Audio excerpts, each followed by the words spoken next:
آدمای حسود هیچ وقت بهت حسادت نمی کنن به خاطر توانایی های واقعیت. به خاطر قدرتی که نشون دادی؟ نه. به خاطر چیزی که داری؟ شاید.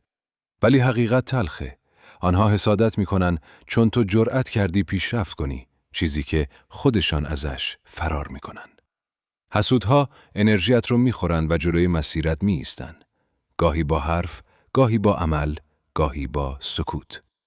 مهمترین کار تو اینه که اجازه ندی اونها کنترل تصمیماتت یا احساسات رو داشته باشن.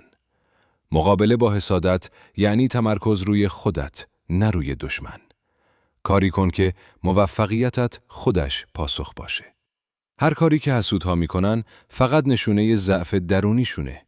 تو قوی باش و اجازه بده که اعمالت حرف خودشون رو بزنه. هیچ چیزی بدتر از این نیست که انرژیت رو صرف اثبات خودت به آدمی کنی که حتی نمیخواد ببینه تو موفقی. پیشرفت کن، رشد کن و حسودها رو تنها بذار. اینجاست که واقعاً برنده‌ای.